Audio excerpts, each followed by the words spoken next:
আবার গান বাড়াইছে কিরামান কাতিবিন, রোজ হাসরের দিন আল্লাহর দরবারে যদি করে অভিযোগ, আমি বলবো দুনিয়ায় ছিলাম ন্যাংটা বাবার লোক। জোরে বলেন নাউজুবিল্লাহ। এরকম করে হাসরের ময়দানে যদি কেউ বলে আমার ন্যাংটা বাবার লোক ছিলাম, পাঁচার চামড়া কি একটা থাকবে নাকি? ফেরেশতা পিটাইতে পিটাইতে অবস্থা খারাপ করবে। কথা বলেন ঠিক কিনা? মুফতি রিজওয়ান রফিকি ভাই আমার গানটা নকল করছেন। সে বলছেন হাসরের ময়দানে যদি কেউ ন্যাংটা বাবার কথা বলে, খাজা বাবার কথা বলে, এরকম করে দেওয়ানবাগের কথা বলে, কোন বাবার কথা যদি কেউ বলে, কোনো রেহাই আছে? গানটা যদি এমন হতো কিরামান কাতিবিন, রোজ হাসরের দিন আল্লাহর দরবারে যদি করে অভিযোগ, আমি বলবো দুনিয়ায় ছিলাম মুহাম্মদের লোক। কথা বলেন ঠিক কিনা? আমি বলবো দুনিয়ায় ছিলাম মুহাম্মদের লোক। ওই কঠিন কিয়ামতের দিন মুসিবতের সময়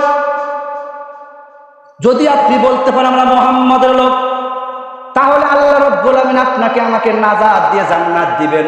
আর যদি বলেন ন্যাংটা বাবার লোক, তাহলে গানটা এরকম হতে পারে কিরামান কাতিবিন, পাইবে যে দিন তোরা যারা ছিলি ন্যাংটা বাবার লোক, তোদের জুতা মাইরা বলবে জাহান্নামে ঢোক। কথা বলতে তোদের বলবে জুতা মাইরা জাহান্নামে ঢোক।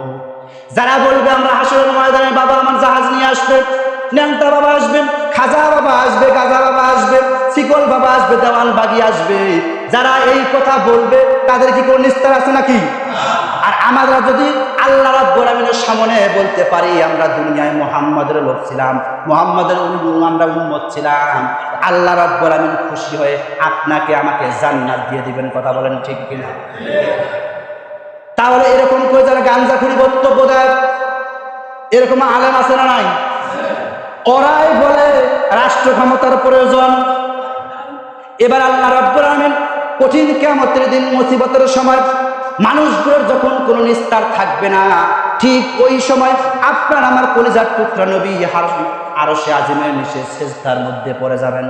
সেজদার মধ্যে পড়ে এবার আল্লাহ রাসূল সাল্লাল্লাহু আলাইহি ওয়াসাল্লাম আল্লাহকে ডাক দিয়ে বলেন, আল্লাহ তাআলা তুমি তো বান্দার সৃষ্টি করেছো সুন্দর করে, আহসান করে, বান্দাকে নিয়ামত দিয়ে পরিপূর্ণভাবে দুনিয়ার জমিনে দিয়েছিলে। ওগো আল্লাহ, তোমার বান্দারা তোমার কাছে যেতে সাহস করতেছে না, ভয় পাচ্ছে। আয় আল্লাহ তাআলা আপনি একটা সিদ্ধান্ত নেন, আপনি সমস্ত কিছু বাদ দেন, আপনি হাসরের ময়দানে অন্তত পক্ষে আপনি বিচার কার্য শুরু করেন। আমার আপনার কলিজার টুকরা নবী সিজদায় যখন পড়ে যাবেন, আল্লাহ রাব্বুল আমিন নিজেই রাসূলকে প্রশ্ন করবেন, রাসূল দুনিয়ার জমিনে আপনি তায়েফের ময়দানে মার খেয়েছেন, মক্কার জমিনে মার খেয়েছেন, মদিনার জমিনে আপনি মার খেয়েছেন, কাফের মুশরিকরা আপনার বেকায়দায় প্রশ্ন করে ফেলে দিয়েছিল। ওগো নবী, আজকে আপনার এরকম করে হাসরের ময়দানে পেরেশানি হওয়ার দরকার নাই, আপনার টেনশন করার কোনো কারণ নাই, আপনার চিন্তা করার কোনো কারণ নাই। নবী, আজকে আপনি যা বলবেন আপনার অনুমতি ক্রমে আজকে সব কাজ পরিচালিত হবে। সেই পাওয়ারফুল নবীর উম্মত আমরা, চারটিখানি নবী আমাদের। আল্লাহর পরে যার স্থান, যেই নবী আল্লাহকে বললেই আল্লাহ বিচার শুরু করেন, আল্লাহ পাক বিচার শুরু করতেছে, সেই নবীর উম্মত। আজকে সেই নবীর অনুসরণ বাদ দিয়ে আতিউল্লাহ ওয়া আতিউর রাসূল ওয়া উলিল আমরি মিনকুম, আজকে যারা নবীর ওয়ারিস আছে, নবী নাই পৃথিবীর জমিনে, নবীর ওয়ারিস আছে না নাই?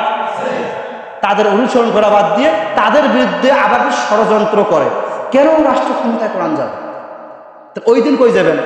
নবী যেদিন খুঁজবে আমার উম্মতরা কই, কেন কোরআন প্রচার করছো, আমার অনুসরণ করছো, আমার সুন্নাহ মানছো, আমার হাদিস মানছো, আমার দেখানো পথে তোমরা যারা চলছো, আসো আসো হাসরের ময়দানে আজকে আরশে আজিমের নিচে তোমরা আসো, তোমাদেরকে আমি আল্লাহ রাব্বুল আমিন আজকে আমাকে এমন পাওয়ার দিয়েছেন, আমি আজকে তোমাদেরকে একসঙ্গে তোমাদেরকে ধরে আজকে আমি জান্নাতে চলে যাব।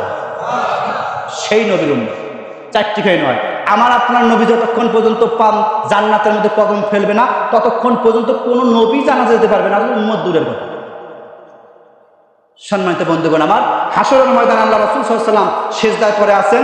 কিভাবে বিচার শুরু হচ্ছে, কিভাবে সর্বপ্রথম কার বিচার করবেন, কাকে দিয়ে বা কোন সাহাবীকে দিয়ে আবার বিচার কার্য শুরু করবেন, কিভাবে বিচার পরিচালিত হবে, এই